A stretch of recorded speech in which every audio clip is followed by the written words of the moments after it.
आपका अपना channel India A1 news, जो रखे आपको A1।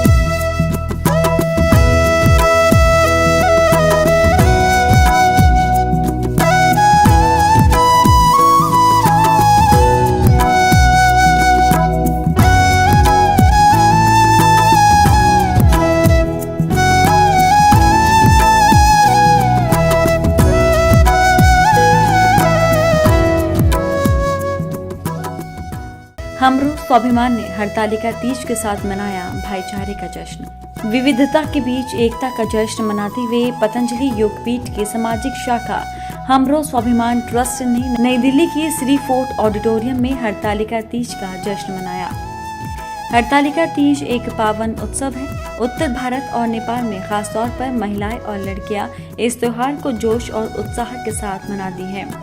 हमरो स्वाभिमान ट्रस्ट ने भारतीय एवं नेपाली नागरिकों के साथ इस पावन दिवस पर भाईचारे का जश्न मनाया। इस मौके पर MJS डांस स्टूडियो के प्रतिभाशाली डांसर ने सुंदर और अद्भुत नृत्य प्रस्तुत किया।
इस अवसर पर योग गुरु स्वामी रामदेव और पतंजलि आयुर्वेद के CEO आचार्य बालकृष्ण और केंद्र एवं राज्य सरकारों के प्रतिनिधि, भारत के लिए नेपाल के एम्बेसडर पद्मश्री विजेता लेखक सोनू लामा, लेखक एवं कवि केदारनाथ गुरंग, तारवादक काजी सिंह, लेखक लील बहादुर छेत्री भी मौजूद थे। कार्यक्रम में अखिल भारतीय महासंघ तकनीकी समिति के अध्यक्ष श्याम थापा सहित कर्नल ललित राय, सामाजिक कार्यकर्ता इंदिरा राणा मगर, उद्यमी विष्णु प्रसाद शर्मा, सामाजिक कार्यकर्ता अनुराधा कोइराला, संसद सदस्य राजू बिस्ता, शिक्षक परापति उपाध्याय, कलाकार मुकेश थापा, गायक अभिनेता मुरलीधर ने भी शिरकत की। इस प्रतिष्ठित उपस्थिति गणमान्य लोगों को हमरो गौरव पुरस्कार 2022 से नवाजा गया। पुरस्कार विजेताओं के अलावा हजारों नेपाली भाषी लोग, विभिन्न समुदाय के मेहमान और सरकारी एवं गैर सरकारी संगठनों के प्रतिनिधि भी मौजूद थे। इसके अलावा नेपाल और भारत से अंतर्राष्ट्रीय ख्याति के लेखकों, शिक्षकों, सामाजिक सुधारकों, गायकों एवं कलाकारों ने भी आयोजन में जोश और उत्साह के साथ हिस्सा लिया और अपना शानदार परफॉर्मेंस दिया।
पतंजलि योगपीठ के CEO संस्थापक आचार्य बालकृष्ण ने कहा, हमरो स्वाभिमान भारत नेपाली गोरखा लोगों के मर्यादा का जश्न मनाता है, समाज में उनके योगदान को सम्मानित करता है, साथ ही परंपराओं, शिक्षा और स्वास्थ्य के क्षेत्र में उनकी उपलब्धि को सम्मानित करता है।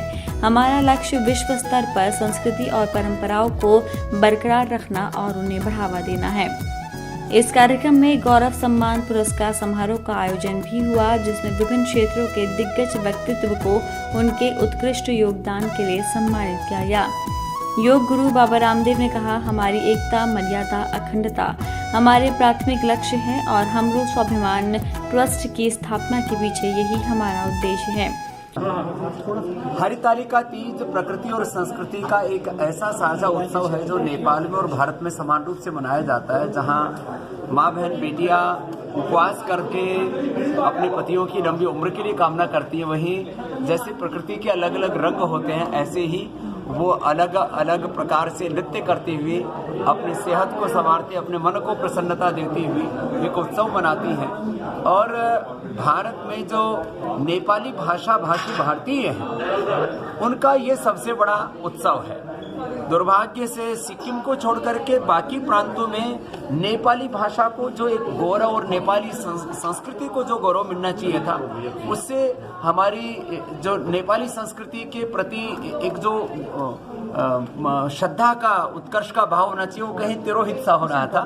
तो यह हमरो स्वाभिमान के माध्यम से जो भारत में बसने वाले नेपाली भाषा भाषी भारतीय हैं और जो संपूर्ण नेपाली संस्कृति है, उसको गौरव देने का ये अभियान हमने हमरो स्वाभिमान के माध्यम से शुरू किया। और हरतालिका तीज उसका हर वर्ष का एक बहुत बड़ा उत्सव है, जिसमें आज हम सब यहाँ पर सम्मिलित हैं। स्वामी जी, गुलाम नबी आजाद ने कांग्रेस को छोड़ दिया है, लेकिन उन्होंने ये कहा है कि कांग्रेस के जो अभी फिलहाल राहुल गांधी हैं, वो तो ना तो सीनियर लीडर की सुनते हैं, वो अपने धुन में हैं। क्या कहेंगे आप?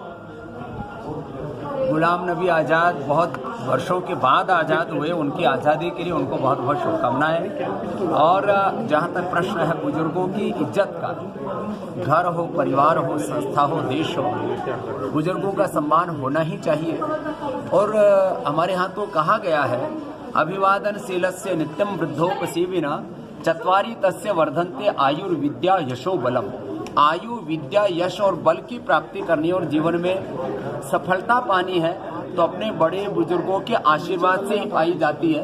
तो गुलाम नबी आज़ाद जी का जो ये आह्वान है या संदेश है या जो उनकी पीड़ा है कि बुजुर्गों का सम्मान होना चाहिए, तो मुझे लगता है इस सीख को सभी को सुन करके उसका आचरण करना देश भर में भ्रष्टाचार पे प्रहार हो रहा है, इस पर आप क्या कहेंगे अलग अलग राज्यों में? मैडम को पीछे जहाँ तक भ्रष्टाचार पर प्रहार का प्रश्न है, कुछ लोगों को सीबीआई, ईडी और तमाम जो एजेंसियां हैं जब कार्रवाई करती हैं तब रास नहीं आता है, लेकिन भ्रष्टाचार के खिलाफ यदि कार्रवाई होती है तो उसका स्वागत होना चाहिए। और आदरणीय मोदी जी ने भी कहा कि किसी भी प्रकार से भ्रष्टाचार को समाज को स्वीकार नहीं करना चाहिए। तो यदि भ्रष्टाचार का प्रतिकार करेंगे तो एक अच्छा देश बनाने में निश्चित रूप से हमें आगे दिशा मिलेगी। ये सांस्कृतिक प्रोग्राम हो रहा था इंडो नेपाल का, बहुत बढ़िया प्रोग्राम हो रहा था, तो क्या आने वाले समय में ये माना जाए, आप नहीं तो बालकृष्ण महाराज नेपाल के अंदर कुछ राजनीतिक भारत में नहीं करी तो नेपाल में क्यों करेंगे भाई राजनीति? देखो, आप लोगों ने बहुत लंबी सोच लिया।